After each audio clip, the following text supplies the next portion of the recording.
हरे कृष्ण सभी को नमस्ते प्रणाम।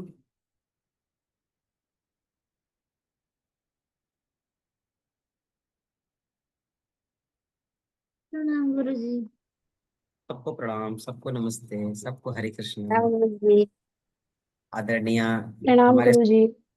सॉरी, आदरणीय सुरेंद्र सर, आदरणीय शांति बहन, आदरणीय गरिमा बहन, आदरणीय नायक बहन, प्रिय दिव्यांशी बहन और हमारी प्रियंका बहन। आप सब भी हमारे लिए आदरणीय ही हैं, क्योंकि हम साथ के हैं, तो इसलिए सबको हमारा सहृदय प्रणाम है। आज शिक्षक दिवस है और आप सबके भीतर शिक्षक होने का जो गुण है वो पहले से ही विद्यमान है। तो इसलिए शिक्षक के रूप में भी आपको मेरा प्रणाम है, क्योंकि हमने आपसे बहुत कुछ सीखा है। और सूक्ष्म रूप से आज प्रार्थना करेंगे, है ना। गायत्री मंत्र के साथ आज की सत्र को प्रारंभ करेंगे। तो कौन आ रहा है गायत्री मंत्र को? आज बहुत विशेष दिन है, बहुत कुछ बातें करनी आ रहा है उससे। अच्छा, गरिमा बहन माइक शायद अनम्यूट कर रही है।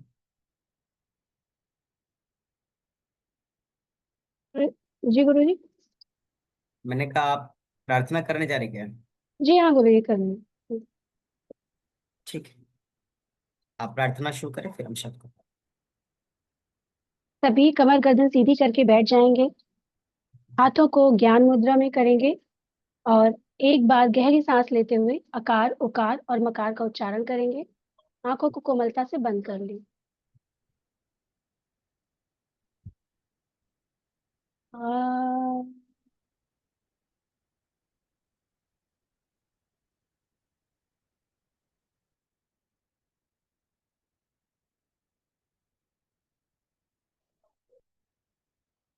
ओम भुवः स्वः तत्सवितुर्वरेण्यं भर्गो देवस्य धीमहि धियो यो नः प्रचोदयात्। सभी अपने हाथों को घर्षण करेंगे और अपने हाथों की हथेलियों को आंखों पर लगाएंगे और हथेलियों के अंदर ही आंखों को कोमलता से खोलेंगे।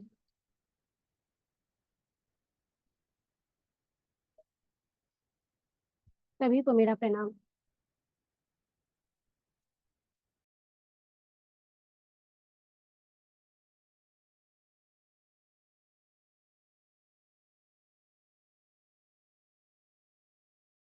धन्यवाद प्रिय प्यारी बहन। हम सब कौन सा सूत्र पढ़ रहे थे? 39। 39 हमारा हो चुका है।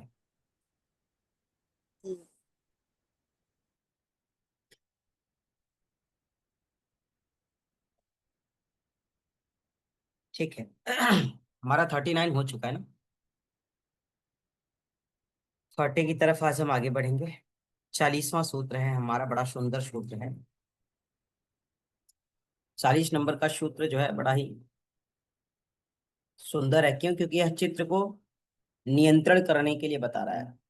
ध्यान से समझिएगा। कह कार्य है, बड़ा सुंदर है ना। परमाणु परम महत्तत्वांतः अस्य वशीकारः। ठीक है, नंबर 40 का सूत्र है। अब जब बात परमाणु की करें तो कहते हैं छोटे से छोटा, अति सूक्ष्म, या अति सूक्ष्म से भी अति सूक्ष्म की बात कर लें, और बड़े से बड़ा। परमाणु बड़ा भी है, परमाणु छोटा भी है। तो यहाँ पे जब हम परमाणु की बात करें, यहाँ पे अति सूक्ष्म से अति सूक्ष्म की बात करेंगे, ना कि बड़े की बात। ठीक है, परमाणु। फिर क्या कह रहा है? कह रहा है परम तत्वांतः। अब इसको परम महत्व तत्वांत पढ़ सकते, लेकिन क्या कह रहा है? परम महत्तत्वांतः। जब परम महत तत्वंतः की बात करते हैं, कहते हैं दीर्घ या बड़े से बड़ा। परमाणु क्या था? छोटे से छोटा। परमाणु क्या है यहाँ पे? छोटे से छोटा। और परम महत्व तत्वंतः, दीर्घ बड़े से बड़ा। अश्य का मतलब होता है इसका। वशीकारा मतलब पूर्ण नियंत्रण हो जाता है। कहते ना ये इनके वश में है, ये सारे कार्य इनके वश में है, इस कार्य में इनका नियंत्रण है, ये इस मतलब ये कार्य इनके नियंत्रण में है। ठीक है। अब बात यहाँ पे कह रही है इस चित्त को छोटे से छोटा अर्थात बड़े से बड़ा, परमाणु से, है ना, परमाणु अति सूक्ष्म से अति सूक्ष्म, और परम महत्व तत्वंतः, दीर्घ से दीर्घ बड़े से बड़ा। ये चित्त जो है छोटे से छोटा या बड़े से बड़े पदार्थ पर, बड़ी से बड़ी अवस्था पर, बड़ी से बड़ी स्थिति पर, बड़ी से बड़ी परिस्थिति पर बड़े से बड़ी अवस्थाओं पर, बड़े से बड़ी स्थितियों पर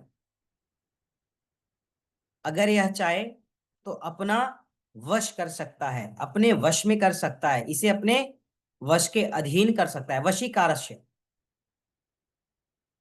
आपका चित्त जो है, ध्यान से समझिएगा, जब आप चाहते हैं कि यह ध्यान में लग जाए, आंखें बंद करते हैं, आपका ध्यान लग जाता है। आप सोचते हैं छोटे से छोटा व्यक्ति का ध्यान करने के लिए छोटे से छोटे व्यक्ति का ध्यान, बड़े से बड़े व्यक्ति का ध्यान करना है तो बड़े से बड़े व्यक्ति का ध्यान, सूक्ष्म से सूक्ष्म स्थितियों को देखना है तो भी देख पाते हैं, और बड़े से बड़ा, व्यापक से व्यापक, सर्वस्व से सर्वस्व और सर्वज्ञ से सर्वज्ञ स्थितियों की अनुभूति करना चाहते हैं तो आप कर सकते हैं। चित्त से ही तो करते हैं ना। अगर चित्त में स्थिरता आ जाए, चित्त में सजगता आ जाए, चित्त में सरलता आ जाए, चित्त में सहजता आ जाए, चित्त हमारी स्थिरता की उस परम अवस्था की अनुभूति कर ले, तो क्या बड़े से बड़ा अवस्था, बड़े से बड़ी स्थिति, बड़े से बड़ा कार्य हमें सामान्य नहीं लगेगा? जिस व्यक्ति का चित्त पर एकाधिकार हो जाता है, जिस व्यक्ति का चित्त पर नियंत्रण हो जाता है, वह व्यक्ति अपने चित्त को चाहे जिस दिशा में लगा दे, चाहे जिस अवस्था में लगा दे, चाहे जिस स्थिति में लगा दे, वह चित्त उसे परिणाम स्वरूप, जो कुछ भी जिस अवस्था में, जिस स्थिति में, जिस परिस्थिति में आप उसे लगाएंगे, वो आपको परिणाम स्वरूप फल देंगे। आप कहेंगे सर परिणाम स्वरूप फल देने का मतलब क्या है? अर्थात अगर आपका मन कहीं नहीं लग रहा है और आप बार बार लगाना चाह रहे हैं, अगर हम आपसे कह दें कि आप केवल अपने बारे में सोचिए, लेकिन आप सोच पाते हैं? कहेंगे सर हम अपने बारे में क्यों सोचें, हमें तो सर्वस्व के लिए सोचना है, हमें तो सर्वज्ञ के लिए सोचना है, हमें तो सबके लिए सोचना है। हे मित्र, भाई बहन, आप सबके लिए कब सोच सकते हो? जब आप सबके लिए सोचने के लायक होगे, सबके सोचने के काबिल होगे। आप सबकी मदद कब कर सकते हो? जब अपनी मदद आप कर सकते। कहते हैं, अपनी मदद हमेशा खुद आप कर सके हम, इन बाजुओं में शक्ति है शक्तिमान दे दे। तो अपनी मदद भी तो आप तभी कर पाएंगे ना जब आपके पास सामर्थ्य होगा, जब आपके पास बल होगा। आप दूसरों को तो ज्ञान तभी दे पाएंगे ना जब आपके पास ज्ञान होगा, जब आप ज्ञान का अर्जन करेंगे, जब आप ज्ञान अर्जन करेंगे, तभी तो आप दूसरे को ज्ञान दे पाएंगे ना। तो यहाँ पे चित्त को जब आप स्थिर नहीं करेंगे, जब आप चित्त को शांत नहीं करेंगे, जब आप चित्त को एकाग्र नहीं करेंगे, मन को शांत नहीं करेंगे, तो क्या इस चित्त को किसी दूसरे कार्य में लगा सकते हैं?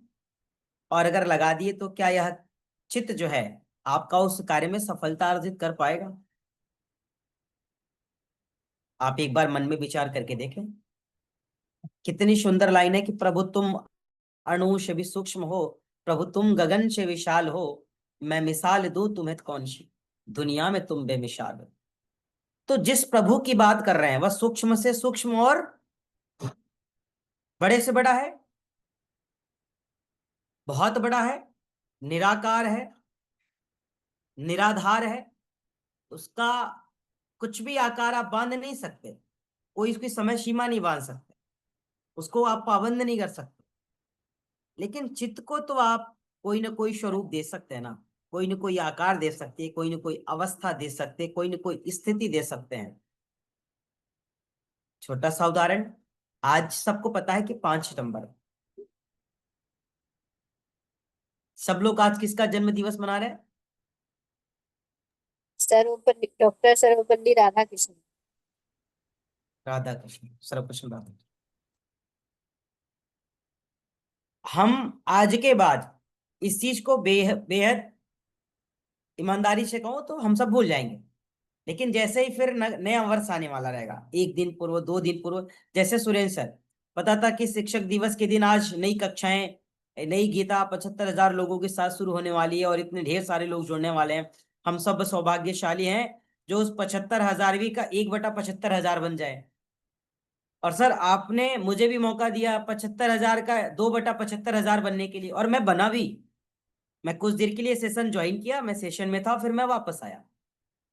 तो ये तो सौभाग्य का विषय है ना, कि उस 75,000 का 1/75,000 आप बने, तो 2/75,000 हम भी बन जाते हैं। तो ये हमारे दिमाग में, हमारे चित्त में आया ना। तो चित्त को जो आप देना चाहेंगे, चित्त को जो आप देना चाहते हैं, चित्त को जिस तरफ ले जाना चाहते हैं, चित्त जिधर जाना चाहता है, आप एक बार भाव तो उत्सर्जित कीजिए, आप एक बार विचार तो बनाइए। अचानक सत्र शुरू होने से कुछ देर पूर्व हमने सर को मैसेज किया, अब ये हमारे दिमाग में आया कहां से मुझे पता ही नहीं है। हमें खुद नहीं पता कि ये दिमाग में आया कहां से। और ये सोचिए कि ईश्वर की मर्जी नहीं तो इसे क्या कहेंगे, ये गुरु की शक्ति या सत्ता नहीं तो इसे हम क्या कहेंगे। और जब इन्होंने हमें भेजा कि सर हमें सेशन में जुड़ना है और इस तरीके का सत्र है, और मैंने बिल्कुल इनसे केवल यह जानना चाहा कि क्या आप इस 75,000 का 1/75,000 हैं, और अगर हैं तो मुझे 2/75,000 बनाने में मेरी मदद करें। यही कहा था ना सर मैंने। तो इन दोनों के जो तार थे, जो भाव थे, प्रियंका बहन कैसे जुड़ गए आप बता दो, कैसे जुड़ गए भाई। इसलिए कहते हैं जो हमारा चित्त है, कहते हैं बड़े से बड़ा आकाश से आकाश को भी, बड़े से बड़े पदार्थ को भी, बड़े से बड़ी स्थिति को भी, बड़े से बड़े वस्तु को भी ये अपनी वश में कर सकता है। भगवान हनुमान जी जब चले थे संजीवनी लेने के लिए, सूर्य जैसे भी इनकी मुलाकात हुई थी ना, अनुनय अनुनय किया, विनय किया, निवेदन किया, सब कुछ किया, और बीच बीच में एहसास भी दिलाते रहे कि मत भूलना कि हम वही हनुमान है, मत वाला हनुमान, है ना। अगर जरूरत पड़ी तब तक हम, है ना, निगल करके रखेंगे जब तक कि लक्ष्मण के प्राण वापस ना आ जाए। ये क्या था उनका, ये उनके चित्त में था ना, उनके मन में था, उनके विश्वासों में था ना। ये मत भूलना कि हनुमत भी मत वाला है, अनून विनय सविनय निवेदन, ये सब एक संस्कार है, परंपरा है, सम्मान देने की रीति है। मान गए तो ठीक है, नहीं तो हमारे पास उसकी भी औषधि है। तो ये जो चित्त है ना, ये आप ही के अनुकूल चलता है। जिस तरफ आप चलाएंगे, जिस तरफ आप ले जाएंगे, जिस तरफ आप इसे ले जाना चाहते हैं, जिन कार्यों में आप लगाना चाहते हैं, खुद ही लगना चाहता है भाई। आप भाव तो उत्सर्जित कीजिए। जैसे आज शिक्षक दिवस है तो लोगों को एक संकल्प लेना चाहिए था, हमने भी एक संकल्प लिया। अब ये नहीं बताएंगे कौन से संकल्प लिया, आपने भी लिया होगा, और नहीं लिया तो कक्षा के बाद आप ले लेना। हाँ ले लिया तो ठीक, नहीं लिया तो कक्षा के बाद ले लेना।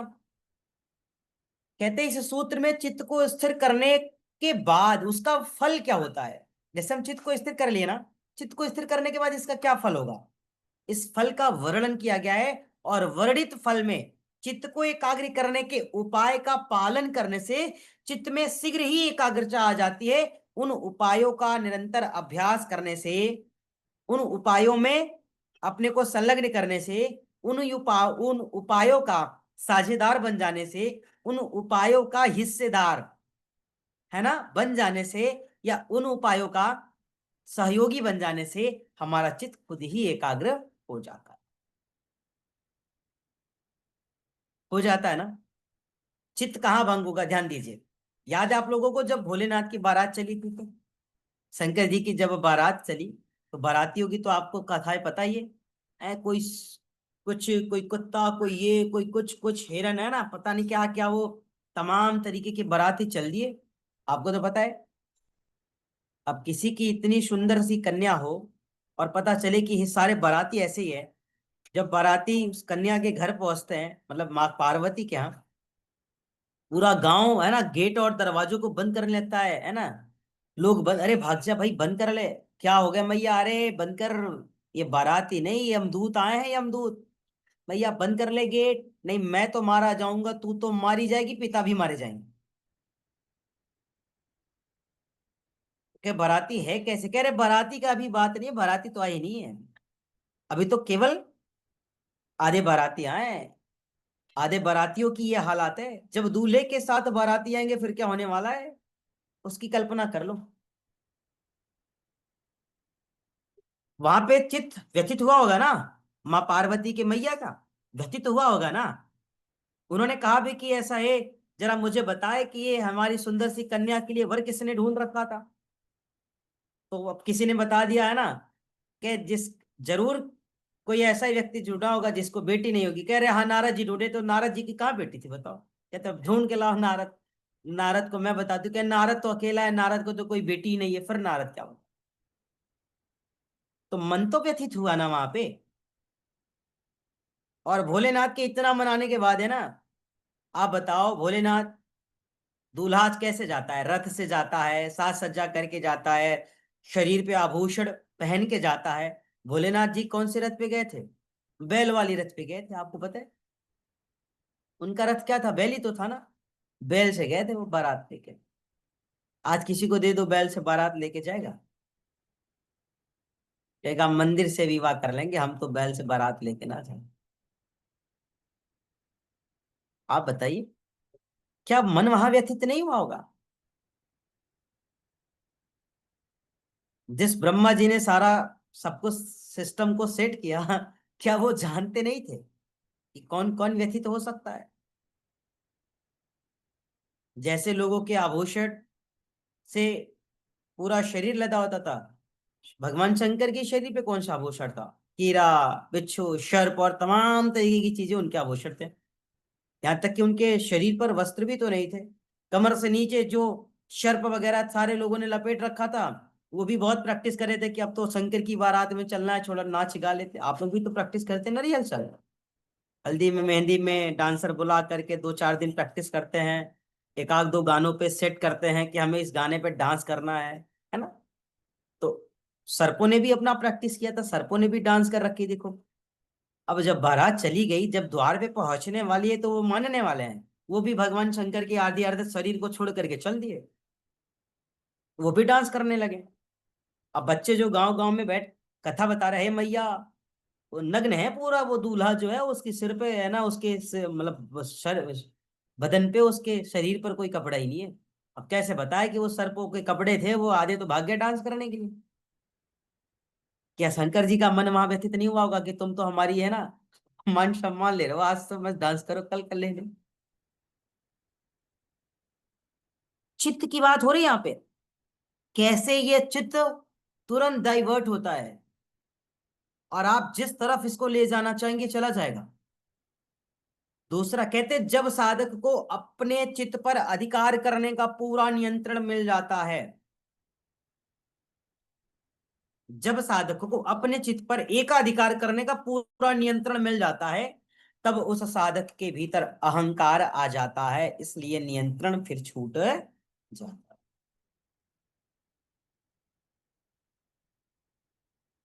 आप बताइए, कोई कह दिया प्रियंका बहन तो बहुत शांत रहती है, प्रियंका बहन को कुछ भी मत कहो, प्रियंका बहन कुछ भी कहती ही नहीं है। तुरंत प्रियंका बहन आवाज में, अच्छा, ज्यादा कहना भी मन नहीं, बताऊंगी कितना कहती हूँ, अभी सुने नहीं हो बेटा। अभी हमारी, है ना, अभी हमारी रहीशी देखी है तुमने, है ना, बदमाशी नहीं देखी है, समझ जाओगे। हो गया, इतना ही काफी था। तो जब साधक को ये पता है कि समस्त इंद्रियों पर एकाधिकार करना सामान्य नहीं है, और समस्त इंद्रियों को एकाधिकार किया जा सकता है, ये केवल साधक के भीतर और मनुष्य के भीतर गुण होता है, फिर भी वह इससे स्वीकार नहीं कर पाता। क्यों? उसका मन एकाग्र हो ही नहीं पाता। आगे चलते हैं।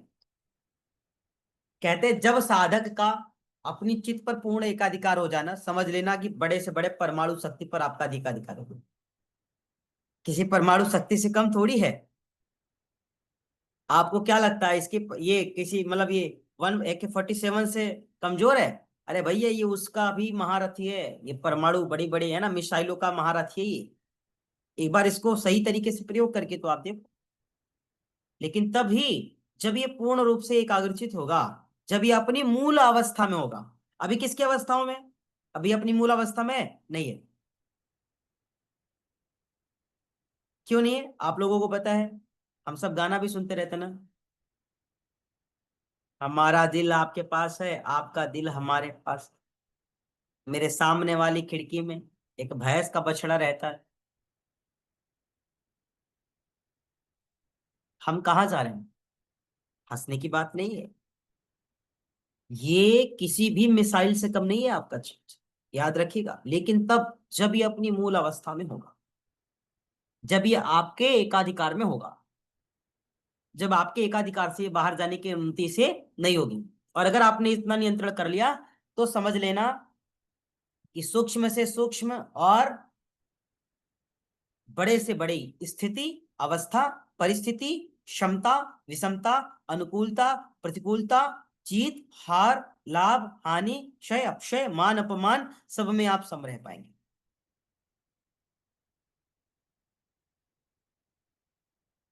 और ये सामान्य नहीं है। क्यों? क्योंकि कहते हैं साधक अपने चित्त को बड़े से बड़े, आकाश से भी बड़े, आकाश से भी व्यापक अवस्थाओं तक सर्जित कर सकता है। इतना बड़ा है ये, जहां की कोई लिमिट ही नहीं है, जिसकी कोई क्राइटेरिया ही नहीं है, जिसकी कोई एरिया नहीं है। इनफाइनाइट है इसके लेवल। इसकी शक्ति कितनी है? इनफाइनाइट है, अनंत है इसकी शक्ति। लेकिन ये शक्ति आप तब जानेंगे जब आप इसको एकाग्र कर पाएंगे। कहते हैं कि इस सूत्र में जब साधक चित्त को एकाग्र करने के अभ्यास शुरू कर देता है और चरय वेति नित और निरंतर उस अभ्यास में रत रहता है, उस अभ्यास को छोड़ता नहीं, उस अभ्यास में रत रहता है, तो उस साधक का चित्त जल्दी व्यथित नहीं होता है, जल्दी विचलित नहीं होता है, जल्दी वह असंतोष की अवस्था में नहीं जाता है। आज हमारा चित्त कुछ क्षण के लिए एकाग्र हो जाता है, लेकिन अगले ही क्षण कोई काम आ गया ना, अचानक कोई काम आया और आप न चाहते भी उस काम को करने के लिए चले जाते हैं। क्यों? कि परिस्थितियां आपके सामने ऐसी बनी कि आपने इससे बेहतर या इससे ज्यादा जरूरी अभी उसे समझा। लेकिन बताया किसने? आपकी विवेक ने, आपकी स्वचेतना ने, आपकी बुद्धि ने। आपको तो बताया ना। अगर आपको नहीं बताता तो आपका काम हम कर लेते। कहते हैं, जब साधक का अपनी चित्त पर पूर्ण एकाधिकार हो जाता है, नियंत्रण हो जाता है, तब उस साधक के भीतर ऐसी शक्ति आती है, ऐसा सामर्थ्य आता है, ऐसा बल आता है कि वह साधक अपनी इच्छा के अनुरूप कार्यों को कर सकता। आप कहेंगे सर ये तो बड़ा अच्छा है, हमारी इच्छा के अनुरूप कार्य होने लगे तब तुम पहले दो चार लोगों को सबक सिखाएंगे भाई, है ना? इनका इनकी गट्टी सेट करेंगे, हमको बहुत तंग किए हैं। क्यों? मन में आता है ना। ये हम नहीं कह रहे, दर्शन कह रहा है कि जब चित्त पर साधक का पूरा एकाधिकार हो जाता है, उसका पूर्ण नियंत्रण हो जाता है, तब साधक के भीतर एक ऐसी शक्ति आती है जिससे वह जब चाहे अपने चित्त को जहां भी चाहे वहां लगा सकता है। परशुराम जी को तो सभी जानते थे, मन की गति से तेज चलने की शक्ति थी उनके पास। अरे भाई, परशुराम जी को आप सब नहीं जानते हैं। छत्री विहीन जिन्होंने इस धरा को कर दिया न जाने कितनी बार। उस परशुराम की बात कर रहे हैं हम, केवल राम की बात नहीं कर रहे। हम परशुराम की बात कर रहे हैं। और राम भगवान कितने सहज से नहीं कहते, हम तो छोटे से राम हैं, है ना? लेकिन आप तो परशुराम हैं, हम तो केवल आपके दास हैं। क्या ये भाव हमारे आपके भीतर है अभी?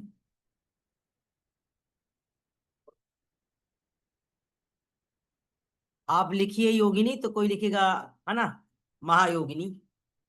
आप योग गुरु लिख रहे हैं, कोई महायोग गुरु लिखने लगेगा। सब आपसे बढ़कर है, और लिखने की भारत में आजादी है ना, कुछ भी लिख लो भाई, किसी कोई कौन पूछने जा रहा है? कौन अपना पैसा खराब करके आप पे फालतू केस करके कोर्ट में जाने वाला है? कोई नहीं जाने वाला भाई। क्यों जाएगा बताइए? नहीं जाएगा।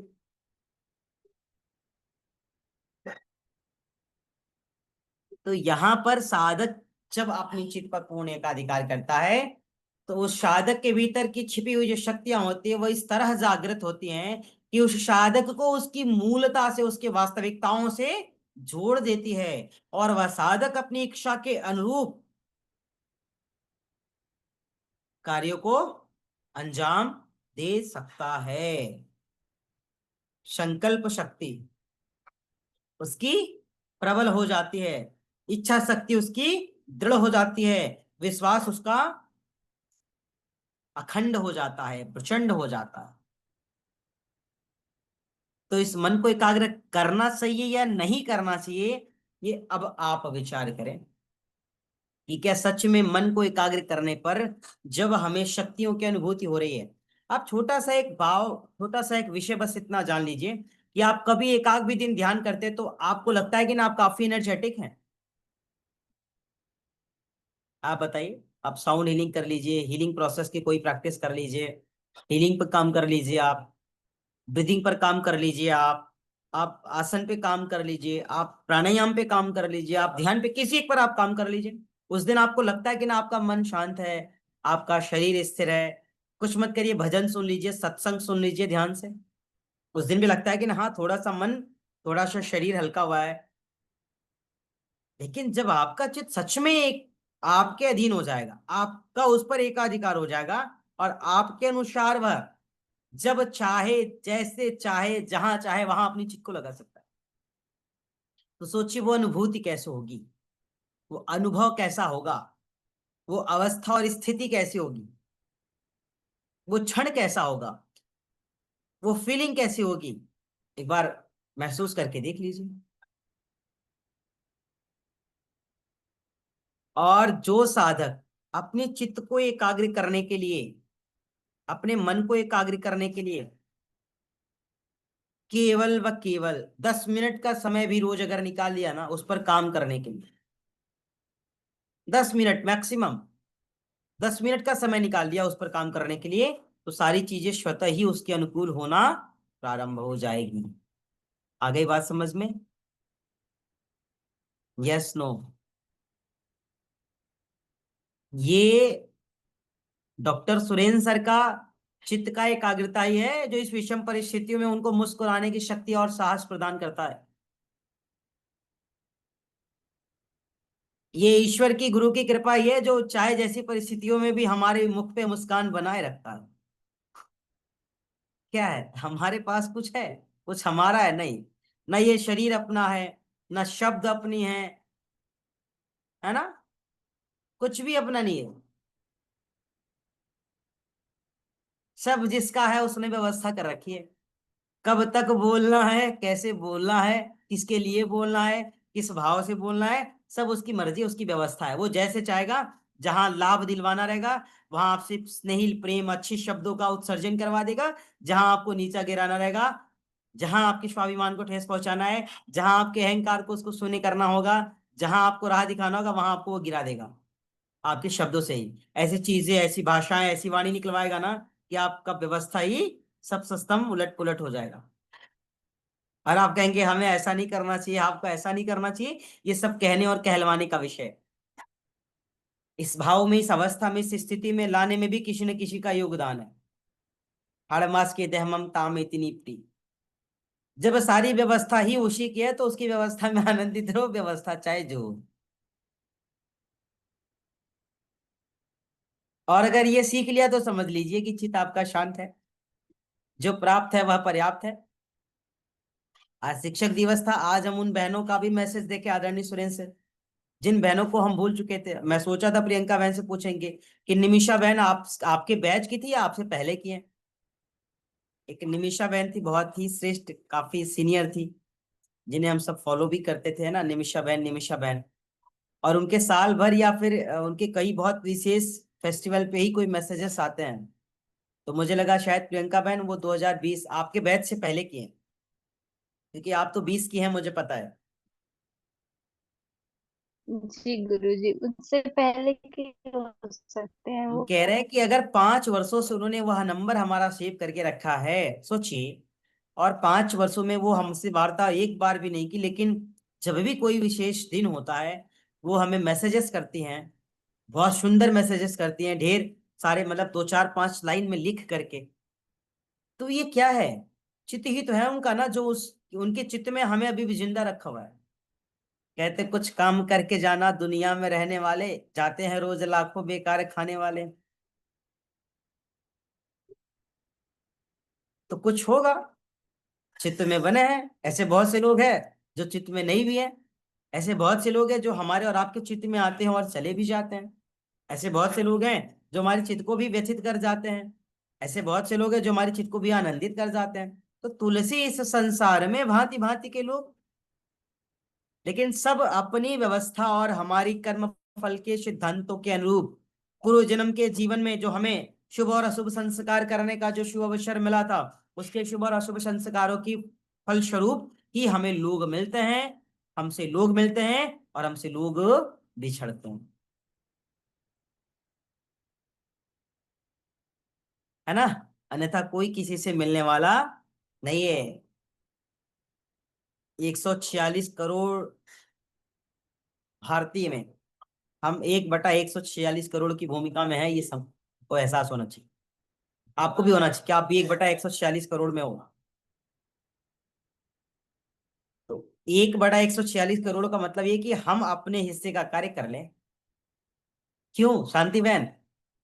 हम अपनी सेवा का कार्य कर लें, हम अपनी संस्कृति का काम कर लें, हम अपने जीवन का कार्य कर लें। आप करते हैं कि नहीं? आपने किया क्यों नहीं? आप आते क्यों नहीं है? आप जाते क्यों नहीं है? आज ऐसे छोड़ दीजिए, आज एक संकल्प लीजिए कि अब कोई आए या जाए किसी के लिए परेशान नहीं करेंगे। अब कोई आए या जाए किसी के लिए व्यथित नहीं होंगे। अब कुछ मिले या कुछ खो जाए परेशान नहीं होंगे। लीजिए संकल्प, आगे क्या जाता है।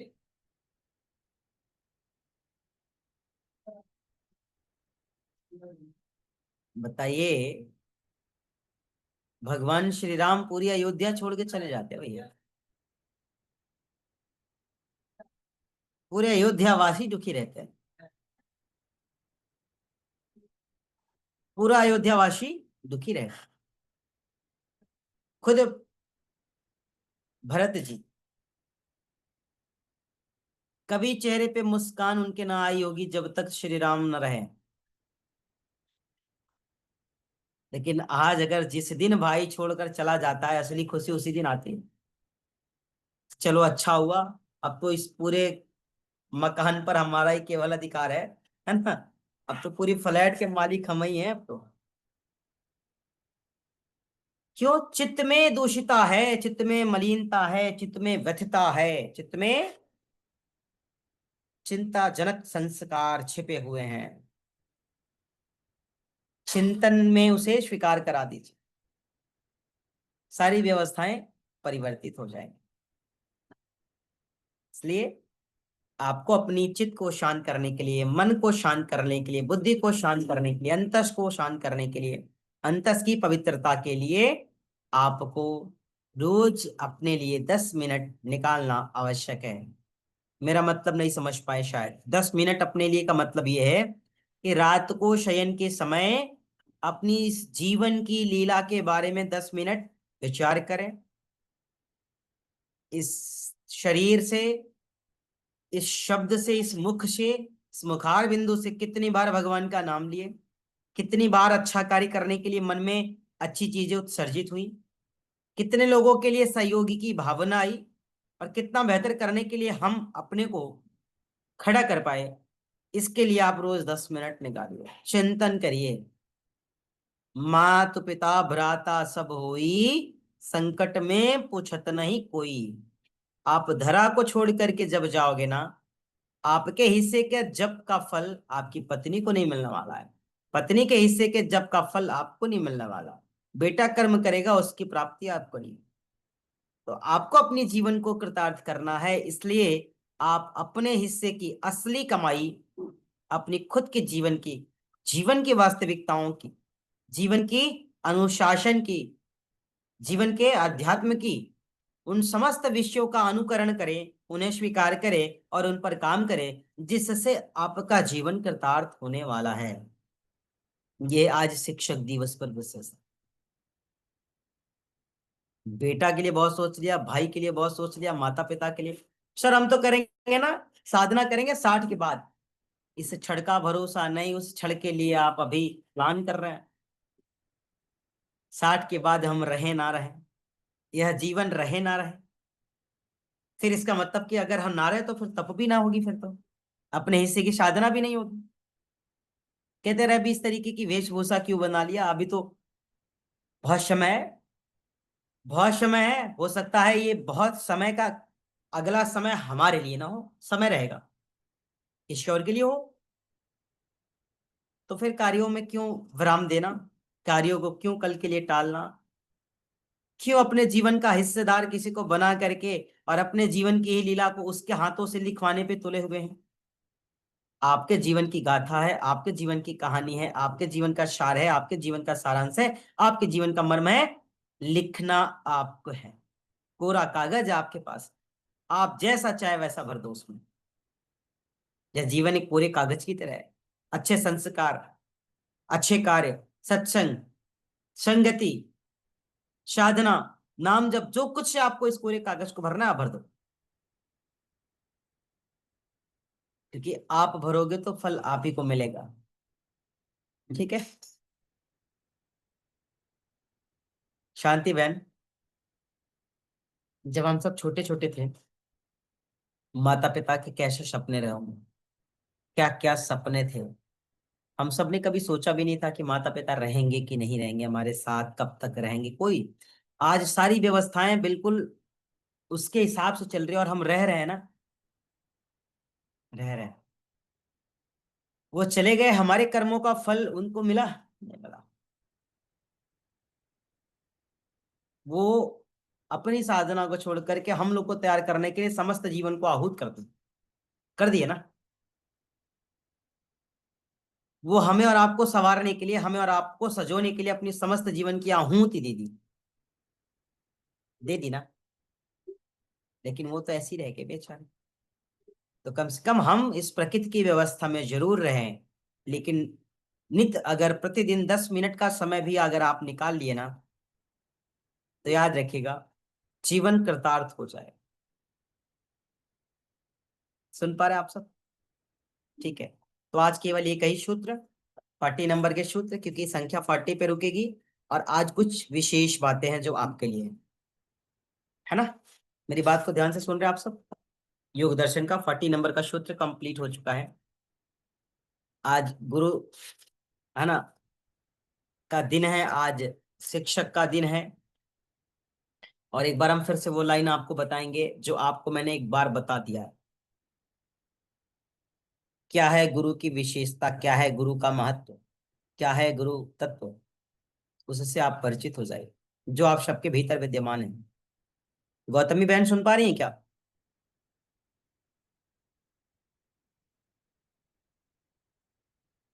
नहीं, प्रियंका बहन सुन पा रही है? ठीक है प्रियंका बहन, कुछ चीजों को आप है ना सजो लीजिएगा जिस तरीके से सजोते हैं। ठीक है, एक बड़ा सुंदर लाइन है आप सबके लिए। आप सबके भीतर वही गुरु का स्वरूप है, आप सभी उसी गुरु सत्ता के अधीन हैं, जिसके अधीन हम सब हैं। और आज एक संकल्प लेंगे हम सभी कि संसार में जो कुछ भी हो रहा है, हमारे जीवन में जो कुछ भी हो रहा है, हमारे जीवन में जो कुछ भी अच्छा और बुरा हो रहा है, हम उसे प्रकृति की मर्जी, अपने कर्म फल के सिद्धांत, अपने पूर्व जन्म के शुभ और अशुभ संस्कार मान करके कभी भी व्यथित ना हो। अगर अनुकूल हुआ तो भी वाह वाह, प्रतिकूल हुआ तो भी वाह वाह। अच्छा हुआ तो भी धन्यवाद, बुरा हुआ तो भी धन्यवाद। इस भाव को स्वीकार करें, क्योंकि ये बहुत जरूरी है। हम और आप कुछ भी कर ले, हमारे और आपकी मर्जी के विपरीत बहुत से ऐसे कार्य होते हैं जो हमारे और आपकी मन को व्यथित करते हैं। अगर वो हमारे अनुकूल हो जाते तो मन व्यथित होता ही नहीं, है ना। कहते हैं गुरु बिना ज्ञान न उपजय, क्या, गुरु बिना ज्ञान न उपजय, गुरु के बिना ज्ञान की उपज संभव नहीं है। गुरु बिना ज्ञान न उपजय, गुरु बिना मिटे न भेद, गुरु बिना संशय न मिटे, और जय जय जय गुरुदेव। कभी भी गुरु के बिना संशय नहीं मिटता है। इसलिए हमेशा ध्यान रखेंगे कि गुरु बिना ज्ञान न उपजय, गुरु बिना मिटे न भेद, गुरु बिना संशय न मिटे, जय जय जय गुरुदेव। और गुरु की महिमा की कोई बखान की बात करनी नहीं है। हम सब रोज कहते हैं ना, गुरु ब्रह्मा गुरु विष्णु गुरुदेव महेश्वरा। तो एक लाइन और भी याद रखेंगे, कहते हैं गुरु की महिमा कोई न जाने, गुरु की महिमा कोई न जाने, ना कोई पंडित ना ही सयाना है। चाहे जितना बड़े से बड़ा ब्राह्मण हो, पंडित हो, या चाहे जितना बड़ा मतलब सयाना से सयाना भी व्यक्ति हो, वो गुरु की महिमा को नहीं जान सकता। और गुरु हर किसी के भीतर है, गुरु की सत्ता हर किसी के भीतर है, गुरु का सामर्थ्य हर किसी के भीतर है। और गुरु और शिष्य का ही एक ऐसा मतलब संबंध इस संसार में है जो साधक को सांसारिकता से पार कराता है। केवल एक रिश्ता है इस संसार में, गुरु शिष्य का, विद्यार्थी और शिक्षक का, गुरु और शिष्य का। इस संसार में केवल एक ही रिश्ता ऐसा है जो साधक को इस सांसारिकता से पार कराता है। और जब उसे सांसारिकता से पार कराता है तो यही संबंध गुरु और शिष्य का साधक का एकमेव आधार बन जाता है। उसके भीतर आध्यात्म की उत्पत्ति, संसार और संसार सागर से परे होने की अवस्था और स्थितियों के बारे में बोध कराता है। हमेशा ध्यान रखेंगे। और एक कार्य और भी करेंगे, किसी के पीछे भी आपको भागने की आवश्यकता नहीं। आज एक संकल्प और मिलेंगे, किसी को सर्च करने की आपको आवश्यकता नहीं, मुझे भी मत करना, आप कभी मत करना, आज के बाद तो नहीं करेंगे।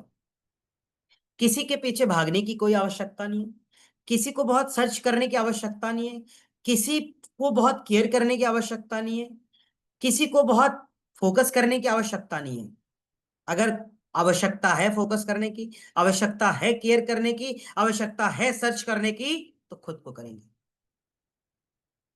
गांठ बांध लीजिए आप, खुद को करेंगे, खुद को फोकस करेंगे, खुद को देखेंगे, खुद को सर्च करेंगे, खुद पे काम करेंगे, खुद के लिए विचार करेंगे, और खुद का सबसे ज्यादा सम्मान करेंगे। अगर आप अपना सम्मान न कर पाए, अपने सम्मान का समय आपने दूसरे को देना शुरू कर दिया ना, याद रखना इस दुनिया में कोई जानवर, पशु भी आपका सम्मान नहीं करेगा। इसलिए अपना सम्मान स्वयं करिए, अपने सम्मान को अपने हाथ में रखिए। आप अपने, आपका जितना सम्मान करेंगे, क्योंकि अगर आप अपना सम्मान कर रहे हैं, अपनी चित्त का सम्मान कर रहे हैं, अपनी अंतस का, अपनी मन का, अपने हृदय का और अपनी भावों का सम्मान कर रहे हैं, तो याद रखना दुनिया में जितने भी लोग मिलने वाले हैं, उनके चित्त, उनके भाव, उनके विचार आपके विचारों से अगर मैच करेंगे तो वो आपका सम्मान करेंगे, अन्यथा वो आपके पास भी नहीं जुड़ने वाले हैं। इसलिए किसी को सर्च करने की आवश्यकता नहीं, किसी के पीछे भागने की आवश्यकता नहीं, किसी को लुप्ता में फंसने की आवश्यकता नहीं है। अगर है आवश्यकता किसी चीज की, तो अपने को सर्च करेंगे, अपने को जानेंगे, अपने को पढ़ेंगे, अपने की अनुभूति करेंगे, स्व का एहसास करेंगे, स्व को फील करेंगे, और स्व के लिए जिएंगे, स्व के लिए मरेंगे। क्योंकि जिसने स्व के लिए जीना मरना नहीं सीखा, वो सर्वस्व के लिए जीने मरने की बात भी ना करे, वो बेकार लगती है। सर्वस्व की सेवा तब आप कर पाएंगे जब आप स्वस्थ रहेंगे। अगर आप स्वस्थ नहीं, तो सर्वस्व की सेवा आप नहीं कर सकते। और गुरु शिष्य की जो परंपरा है, कहते हैं कि अखंड मंडलाकारम व्याप्तम येन चराचरम तत्पदम दर्शितम येन तस्मै श्री गुरुवे नमः।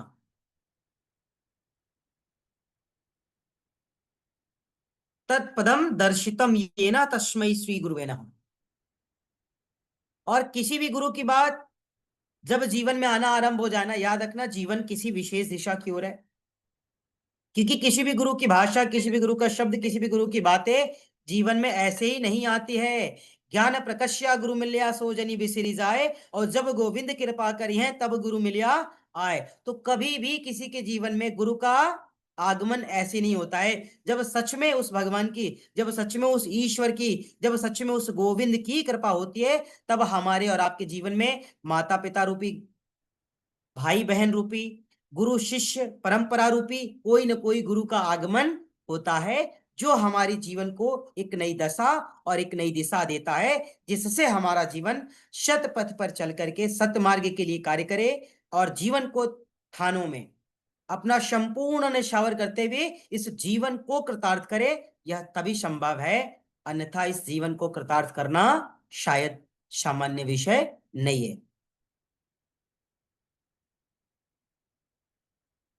तो आप और हम आज के दिन एक संकल्प लेंगे कि जब हम गुरु की आंख से देखेंगे ना, गुरु की भाव से देखेंगे ना, तो हमें चीजें सही दिखाई देंगी। हम अपनी आंखों से देखते हैं, हमारी आंखें हैं कितनी सुंदर है, कितनी प्यारी है। एक बार इन आंखों में उस गुरु के स्वरूप को देख लो आप, इस शरीर में उसकी सत्ता को देख लो आप, इस हृदय में उसकी अंतस को देख लो आप, उसकी विद्यमानता को देख लो आप। आपका जीवन अंधकार से प्रकाश की तरफ चलना। और जिसका जीवन अच्छा नहीं है, वो अपने जीवन में किसी गुरु का आगमन, अपने जीवन में किसी गुरु का अनुकरण, अपने जीवन में किसी गुरु की बातों का अनुसरण करना प्रारंभ कर दे। कहते ना, गुरु की आंख में झांकेंगे तो हम स्वयं बदल जाएंगे। क्या? गुरु की आंखों में झांकेंगे तो हम स्वयं बदल जाएंगे। अशुभ राहों में अगर कांटे आएंगे तो वो भी बदल जाएंगे। गुरु मंद मंद मुस्काएंगे, हमारे सारे कार्य हो जाएंगे। देह में भी रहकर साधक भी देह से पार हो जाएंगे। गुरु मंद मंद मुस्काएंगे, गुरु केवल आनंदित होगा, क्या आवाज है, कितना अच्छा कार्य करो। मंद मंद मुस्काएंगे, हमारे सारे कार्य हो जाएंगे। इसलिए हमें गुरु की आंखों से देखना होगा, हमें उस ईश्वर की आंखों से देखना होगा। देह में भी रहकर हम पार हो जाएंगे, रहेंगे भी देह में किंतु हम पार हो जाएंगे। इसलिए आप उस गुरु का अनुकरण करें, उस गुरु का अनुसरण करें, उस गुरु की सत्ता की महत्ता को समझे। और जिस दिन गुरु में विश्वास हो गया उस दिन जीवन को धन्य समझना, अपने को परिपूर्ण और पूर्ण रूप से संपन्न समझना, चाहे संपन्नता रहे या ना रहे। है ना? क्या कहा मैंने कि गुरु में जिस दिन विश्वास हो जाएगा उस दिन जीवन धन्य हो जाएगा, अपने को परिपूर्ण और जीवन को संपन्न समझना। लेकिन गुरु में विश्वास होगा तभी, बिना विश्वास के नहीं। फिर गुरु भी कितने दूर होंगे, फिर भी आपकी एहसास से वो भरपूर होंगे।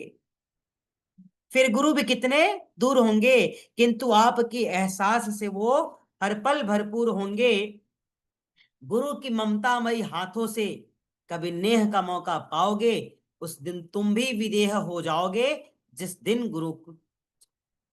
उस दिन तुम भी विदेह हो जाओगे जिस दिन तुम गुरु के हो जाओगे। तो अपने को समर्पित कर दीजिए। देह में रहकर विदेह होना है तो समर्पित कर दीजिए, समर्पण कर दीजिए। और अगर कर गए तो फिर जीवन हमारा कृतार्थ हो गया, कर गए तो जीवन हमारा धन्य हो गया। इसलिए आपके भीतर की जो गुरुसत्ता है, आपके भीतर की जो महत्ता है, आपकी जो विशेषता है, आप उसका सम्मान करें। और आज इसे एक संकल्प लीजिए कि दूसरों को सर्च करना आज से बंद करेंगे। मत कीजिए, मुझे भी मत कीजिएगा। पहले अपने के लिए कहा ना, मुझे भी मत कीजिएगा। और आज इसे एक और संकल्प लीजिए, किसी को भी अपने जीवन में अपने से ज्यादा सम्मान नहीं देना। अगर अपने से ज्यादा सम्मान देना है तो पहले अपने आप को सम्मान दे देना, फिर आप उसको सम्मान चाहिए पाओ। आप अपनी कदर ना करोगे ना, दुनिया का कोई भी जीव आपकी कदर करने वाला नहीं है। इसलिए अपनी कदर आपके हाथ, अपनी मदद हमेशा खुद आप कर सके हम, इन बाजुओं में इतनी शक्ति है, शक्तिमान दे दो। तो आप अपना सेवा, अपना सामर्थ्य, अपनी प्रबलता, अपनी दृढ़ता अपने लिए पहले, फिर दूसरे के लिए। और जिसके पीछे आप भागोगे ना वो आपसे दूर भागेगा। आप जिसके पीछे भागोगे वो आपसे उतना ही दूर भागेगा। आप जिसका जितना ज्यादा सम्मान करोगे वो उतना ही ज्यादा अपमान करेगा। आप जितकी जितनी रिस्पेक्ट करोगे वो आपको उतना अनरिस्पेक्ट करेगा। भाई अनुभव हो आप लोग को, आप लोग बहुत अनुभवी हैं। याद कीजिए, आप जिसके पीछे जितना भागना शुरू करेंगे वो उतना ही दूर भागेगा। वस्तु हो, व्यक्ति हो, स्थान हो, सामग्री हो, सामान हो, ध्यान हो, या फिर कोई सामाजिक कार्य हो, जिसके पीछे आप भागोगे वो आपसे पीछे भागेगा, आपसे दूर भागेगा। छोड़ दो उसको, त्याग दो उसको, एकदम दिमाग से गायब कर दो उसको। देखना वो लौट के आएगा, आपकी रिस्पेक्ट भी करेगा, आपका सम्मान भी करेगा, आपकी इज्जत भी करेगा। आपको पीछे नहीं भागना, ठीक है? आपको पीछे नहीं भागना। आपको पीछे भागना है किसके पीछे? अपनी साधना के पीछे, अपने ध्यान के पीछे, अपने अभ्यास के पीछे, किसी दूसरे के पीछे नहीं भागना। और अगर भागे तो वो आपका विषय है ना, वो आपका विषय, वो हमारे विषय है ही नहीं। साधारण सी बात कह दी मैंने। और हमने क्या कहा? अपने से ज्यादा किसी का सम्मान तब करना जब अपना सम्मान अपने आप कर पाना।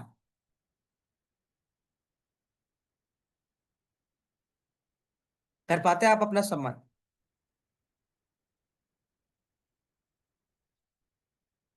आप सही बताइएगा, कौन सा ऐसा दिन था, याद कीजिए, मुझे बताइए कि आपने अपने सम्मान के लिए समय निकाला था। याद कीजिए, मुझे बताइए।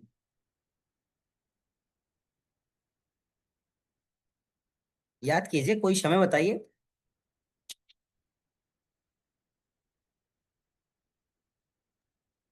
नहीं था। आज इसे निकालना शुरू कर लेना। देखना जीवन का अस्तित्व बढ़ जाएगा, जीवन का एहसास बढ़ जाएगा, जीवन का भाव और समर्पण बढ़ जाएगा, जीवन का आनंद और खुशियां बढ़ जाएगी। आज से निकाल के देख लेना। यह आज आपके लिए है ना, गुरु शिष्य परंपरा का आज ये आपके लिए किसने है। देखो, आज से निकालना शुरू कर दो, आप देख लेना।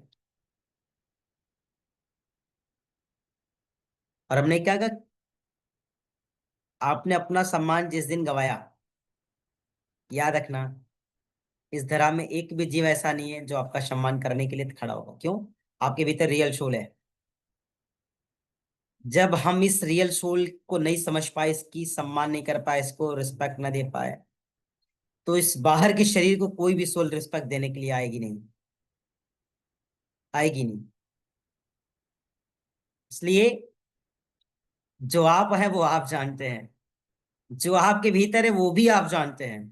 तो कम से कम उनका केयर करना शुरू कर दीजिए। आप क्या कहते हैं? Be careful. किसके लिए? फालतू की चीजों के लिए। रुक जाओ, बी केयरफुल, अभी वो सो आने वाला है, बी केयरफुल, अभी वो देखो है ना, बी केयरफुल। अरे भाई, बी केयरफुल, खुद के लिए हो जाओ ना, बी केयरफुल। जीवन में फिर किसी केयर की आवश्यकता नहीं है। हाँ, आपके समग्र जीवन की केयर करने के लिए वो है ना, आपके अधीन हो जाएगा, आप उसके अधीन हो जाएंगे। तो आज के लिए ये आपका विशेष छोटा सा विषय था। कहते ना, शरण में आए हैं हम तुम्हारी, दया करो हे दयालु भगवान, संभालो बिगड़ी दशा हमारी, दया करो हे दयालु भगवान। सुना है कि नहीं? ना हम में बल है, ना हम में शक्ति, ना हम में साधन, ना हमें भक्ति, तुम्हारे दर के हम है भिखारी, दया करो हे दयालु भगवान। तो इस भाव से कभी उस ईश्वर रूपी, उस है ना, परम सत्ता रूपी गुरु का है ना अनुकरण करें, उनका अनुसरण करें, उनके भावों के साथ अपनी भावों का समावेश कर ले। जरूरी नहीं कि उनको सुनने के लिए जाना ही पड़े, आप यहीं से कर सकते हैं। ठीक है? तो इस लाइन को पूरा कर दे क्या आज, फिर आज की शत को बराबर। जी शांति गुरुजी। बहन इस लाइन को पूरा कर दे। ठीक है, तो हमारी प्रियंका बहन और गौतमी बहन आप लोग भी है ना, जो विशेष कार्य है उसे कर लीजिएगा। और प्रियंका बहन भी विशेष कार्य करके एक बार आपने हमें दिया था है ना, वो अभी तक मुझे ध्यान है, तो इस विशेष कार्य को करेंगे। बड़ा सुंदर सा पूज्य स्वामी जी की सत्संग में ये है ना गीत चलता है, और उनकी योग अभ्यास के सत्र में अक्सर ये अभ्यास से पूर्व ये भजन गुनगुनाए जाते हैं, गाए जाते हैं। और शायद शांति बहन ने भी सुना होगा है ना, भागते रहते हैं हम लोग तब ये भजन चलती है, हर जगह साउंड स्पीकर्स लगे होते हैं। बड़ा सुंदर लाइन है। शरण में आए हैं हम तुम्हारी, दया करो हे दयालु भगवन। शरण में आए हैं हम तुम्हारी, दया करो हे दयालु भगवन। संभालो बिगड़ी दशा हमारी, संभालो बिगड़ी दशा हमारी, दया करो हे दयालु भगवन। न हम में बल है न हम में शक्ति, न हम में बल है न हम में शक्ति, न हम में साधन न हम में भक्ति। तुम्हारे दर के हैं हम भिखारी, तुम्हारे दर के हैं हम भिखारी, दया करो हे दयालु भगवन। शरण में आए हैं हम तुम्हारी, दया करो हे दयालु भगवन। तुम्हारे दर के हैं हम भिखारी, दया करो हे दयालु भगवन। जो तुम हो स्वामी तो हम हैं सेवक, जो तुम हो स्वामी तो हम हैं सेवक, जो तुम हो पालक तो हम हैं बालक, जो तुम हो ठाकुर तो हम पुजारी, जो तुम हो ठाकुर तो हम पुजारी, दया करो हे दयालु भगवन। शरण में आए हैं हम तुम्हारी, दया करो हे दयालु भगवन। सुना है हमने कि हम तुम्हारे, सुना है हमने कि हम तुम्हारे, तुम ही हो सच्चे प्रभु हमारे। बुरे हैं जो हम तो हैं तुम्हारे, बुरे हैं जो हम तो हैं तुम्हारे, भले जो हैं हम तो हैं तुम्हारे। तुम्हारे हो कर के हम दुखारी, तुम्हारे हो कर के हम दुखारी, दया करो हे दयालु भगवन। शरण में आए हैं हम तुम्हारी, दया करो हे दयालु भगवन। प्रदान कर दो महान शक्ति, भरो हमारे में ज्ञान भक्ति। प्रदान कर दो महान शक्ति, भरो हमारे में ज्ञान भक्ति। तभी कहाओगे ताप हारी, तभी कहाओगे ताप हारी, दया करो हे दयालु भगवन। शरण में आए हैं हम तुम्हारी, दया करो हे दयालु भगवन। संभालो बिगड़ी दशा हमारी, दया करो हे दयालु भगवन। दया करो हे दयालु भगवन, दया करो हे दयालु भगवन। बोलो भारत माता की जय, गंगा मैया की जय, वैदिक सत्य सनातन धर्म की जय, सब संत की जय, सब ऋषियन की जय, माता विंध्यवासिनी की जय, बाबा विश्वनाथ की जय, आप सभी की जय, आज के आनंद की जय। नमः पार्वती पतय हर हर महादेव।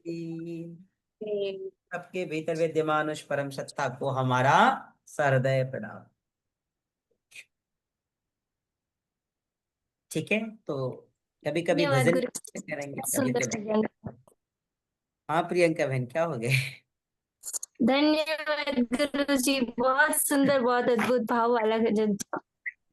अभी तो मजा हमने आ गया। सत्र से पहले कहा ना कि कुछ तो अपना है ना, शब्द अपने है ना, भाव अपने है ना, शरीर अपना है, कुछ तो अपना नहीं है ना। जिसने दिया, जिस लिए दिया, जिसके लिए दिया, वह कार्य हो जाए, यही अपना है बस।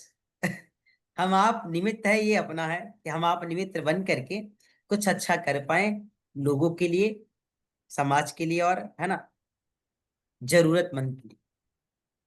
लेकिन तब जब आप स्वयं के लिए कर पाए। जिसने स्वयं का मन जीता है, उसने जगत को जीता है। विघ्नों की अग्नि परीक्षा को जो पार करे वो सीता है। सीता है।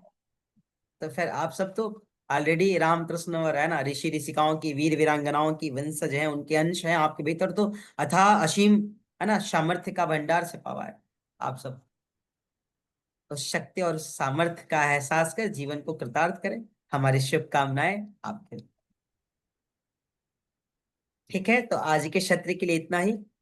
सबको है ना, शिक्षक दिवस की बहुत ढेर सारी शुभकामनाएं। जीवन में हमेशा आप सत पथ पर, गुरु पथ पर, नेक पथ पर है ना, अग्रसर होते रहें।